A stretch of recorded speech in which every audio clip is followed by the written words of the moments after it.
Hi, mystery writers at ZaraAltair. This is Write a Killer Mystery, where we learn to make a good mystery great.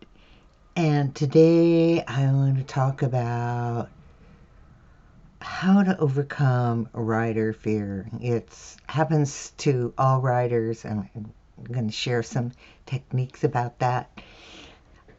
Before we do that, I want to thank my patrons for supporting Write a Killer Mystery and my mystery writing. If you would like to support me, there's a link in the description below. All right, okay, when writer fear strikes, you're not alone. You're not alone. Every writer goes through fear at some point. It's that pit in the stomach, I'm not good enough, my story sucks, no one will ever read this fear that blasts you, and it strikes every writer because creativity rides an emotional roller coaster, and creativity is risk-taking. And yes, successful multi-book authors have the same fear, so you're not alone. Self-doubt is the #1 writer fear. So blame it on your amygdala in your brain. It's part of your body's alarm system. It's located at the root of your brain, and the amygdala does everything it can automatically to keep you safe. If there is risk, the amygdala sends out signals to keep your body safe. Creativity is risk. Fear will happen. So you'll get fear signals of every kind. My writing sucks. I mean, you're right in the middle of a writing section and it's just like, ugh. And then you're just out of college and read 10 books, editor who rewrote everything. You think they're right. And once again, my writing sucks. Your mom, sister, uncle, cousin, best friend, spouse hates it. No one will like it. I should quit now. These are all normal responses. So you're a writer and you know what those fears are. They don't go away. So if you're a beginning writer, know that these fears are going to pop up. And know that you can do something to keep them at bay. And the key is to recognize the fears and calm them down. So, is it imposter syndrome? Imposter syndrome is a term for the belief that you are not as competent as others think you are. So this especially happens to writers who have published at least one book. And you fear that at any moment someone's going to point you out as a phony.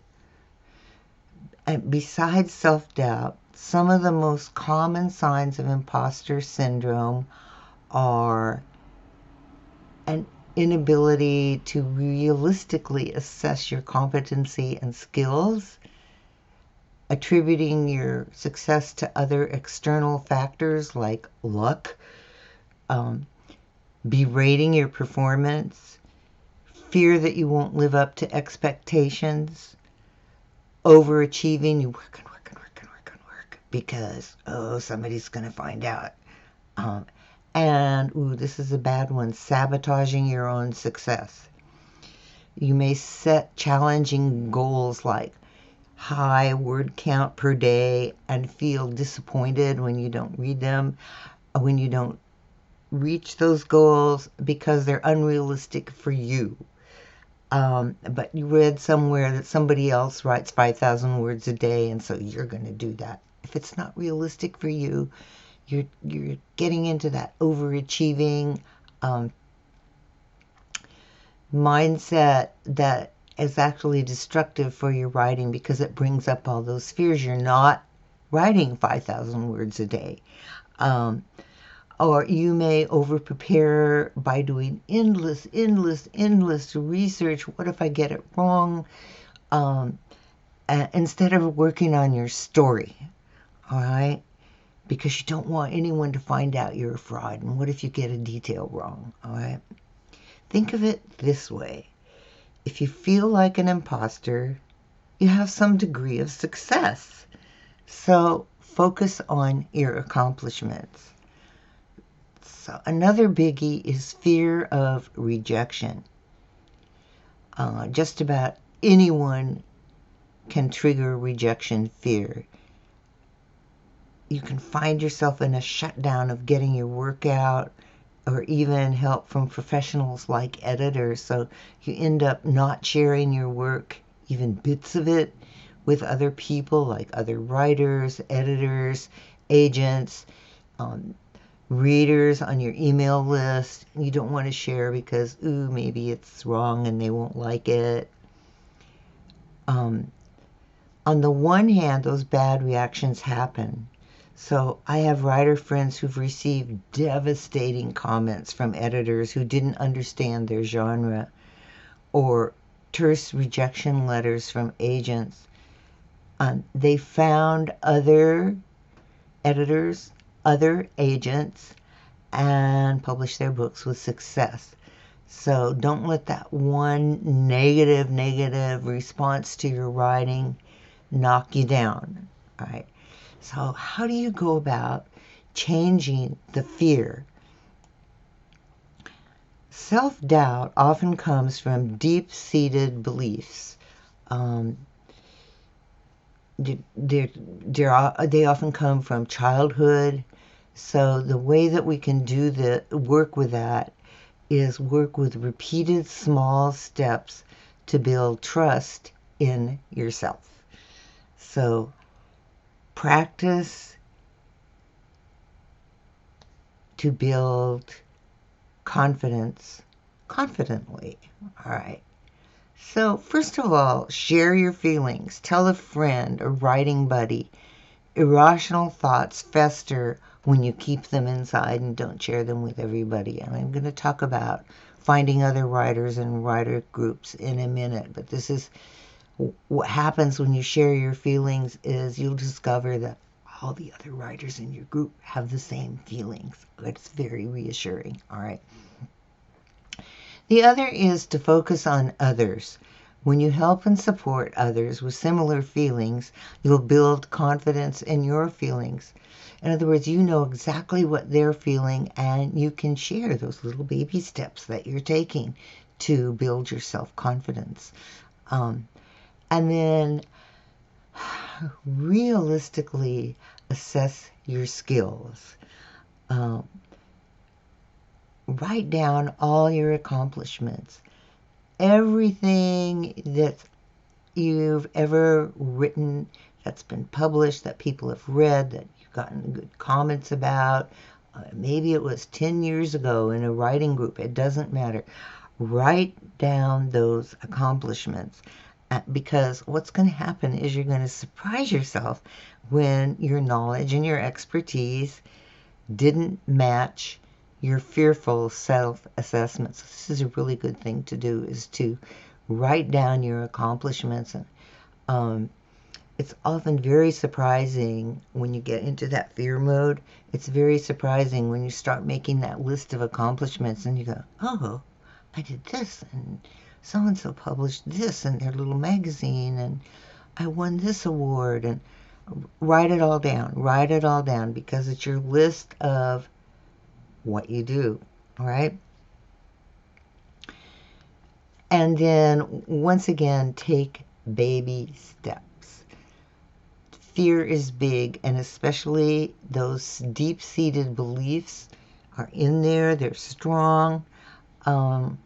So positive actions accumulate over time. So reward yourself for taking action. Reward yourself for sharing your fears with one other writer, okay? Or one friend. Because you're taking those baby steps and you're saying, yes, gosh, this feels terrible, I'm afraid, all right?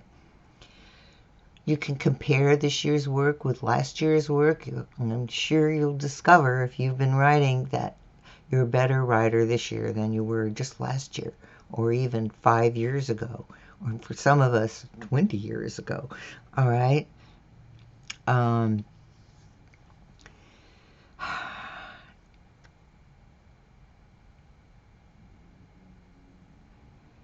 the one thing I want to stress about the baby steps is you need to take more than one. I did it once and it didn't work.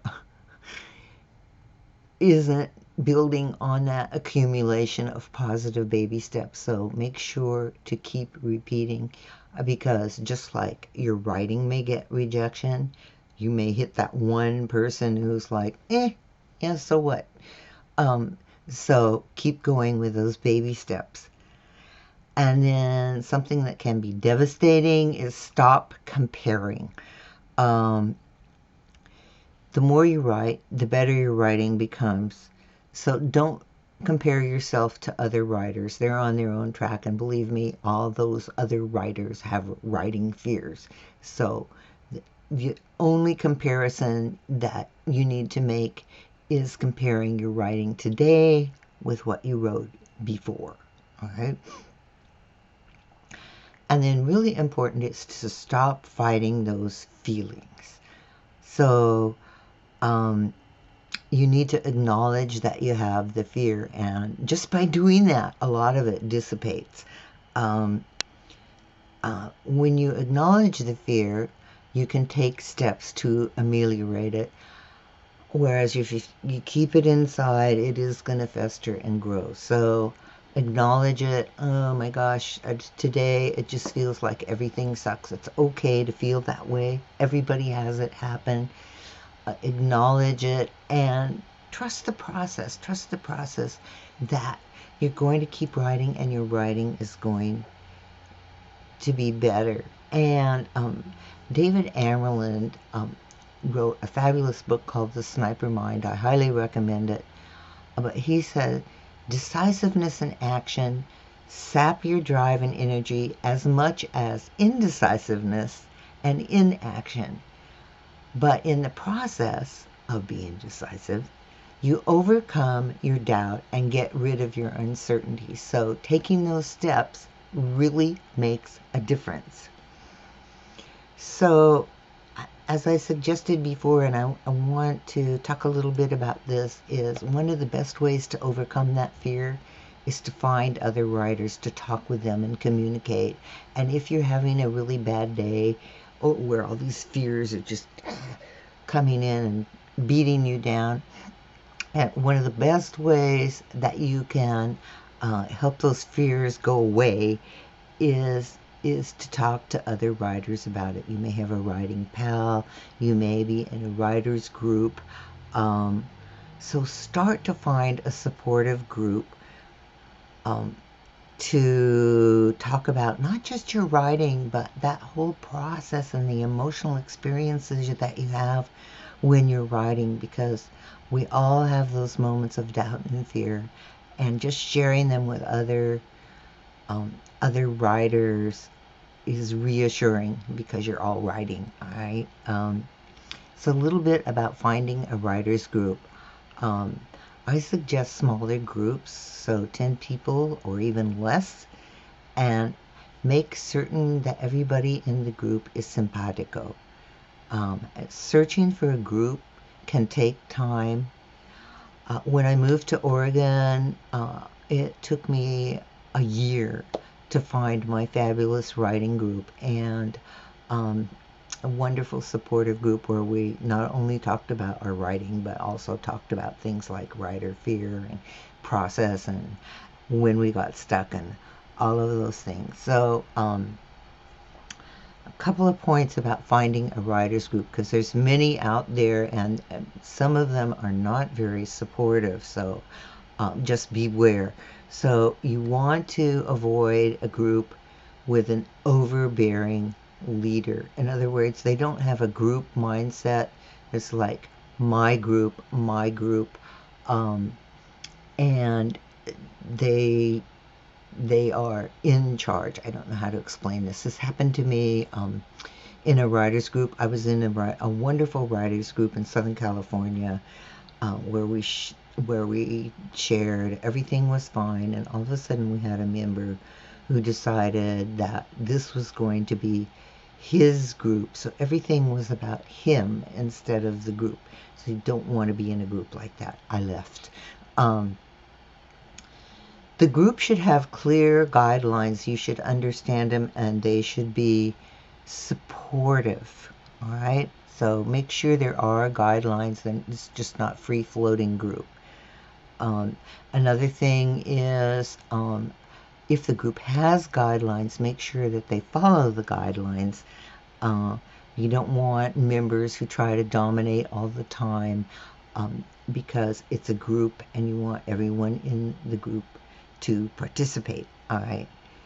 So, and the other thing is, don't hesitate to leave if the group doesn't fit.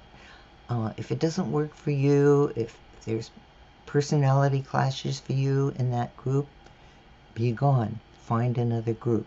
All right. Once you find a group, it's wonderful, because the people in the group are writers with the same fears. And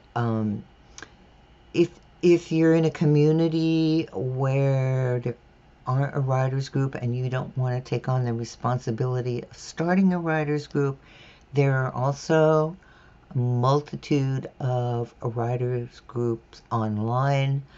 There are many groups and Facebook, and the same sorting criteria are going to apply for an online group as well as a local geographically located writers group. So just check it out. Make sure there are guidelines. Make sure that people follow the guidelines.